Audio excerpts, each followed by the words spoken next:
Hello friends, welcome to Madurai அரசுவை சமையல். இன்னைக்கு செஷ்வான் சிக்கன் ஃப்ரைட் ரைஸ் எப்படி செய்யறதுன்னு பார்க்கலாம். முதல் அடுப்பில் ஒரு கடாயை வச்சுக்கோங்க. தேவையான அளவு எண்ணெய் ஊற்றிக்கலாம். 1 டேபிள் ஸ்பூன் இஞ்சி, 2 டேபிள் ஸ்பூன் பூண்டு, இதெல்லாம் பொடியாக நறுக்குனது. இது எல்லாத்தையும் நல்லா வதக்கிடுங்க. இஞ்சி பூண்டு பச்சை வாசனை போகிற வரைக்கும் நல்லா வதக்கிக்கலாம். இந்த சமயத்தில் நான் இன்றைக்கி 3 வெங்காயம் நீல வாக்கில் நறுக்கியிருக்கேன், அதையும் போட்டுக்கலாம். வெங்காயம் நல்லா வதங்கவும் 1 குடமிளகா அதை பொடியாக கட் பண்ணி போட்டுக்கோங்க. நான் இன்றைக்கி ஒரு சின்ன முட்டைக்கோஸில் பாதி அளவு முட்டைக்கோஸ் எடுத்து கட் பண்ணி போட்டிருக்கேன். இப்போ எல்லாத்தையும் நம்ம நல்லா வதக்கிக்கலாம். எல்லாம் நல்லா வதங்கவும் 1 table spoon soya sauce, 1 table spoon green chilli sauce, tomato ketchup 1 table spoon, 1 teaspoon vinegar, schezwan sauce 2 table spoon.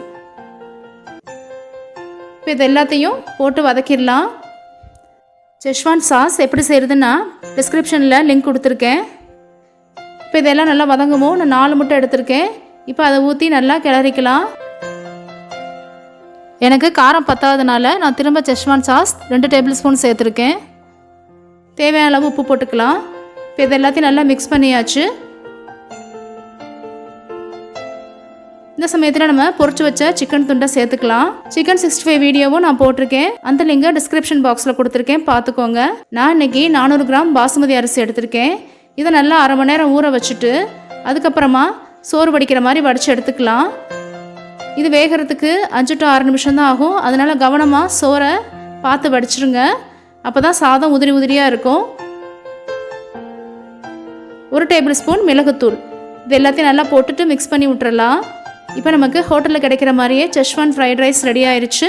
இது நம்ம மயோனைஸ் டொமேட்டோ கெச்சப் வச்சு சாப்பிட்லாம், ரொம்ப அருமையாக இருக்கும். வேறு எந்த சைட் டிஷ்ஷுமே தேவையில்லை. நீங்கள் நம்ம சேனலை முத பார்க்குறாருந்தா சப்ஸ்கிரைப் பண்ணிவிட்டு பார்த்தீங்கன்னா அடுத்தடுத்து நான் போடுற வீடியோ உங்களுக்கு ரீச் ஆகும். மறக்காமல் பக்கத்தில் இருக்க பெல் ஐக்கானே கிளிக் பண்ணுங்கள். Thank you friends.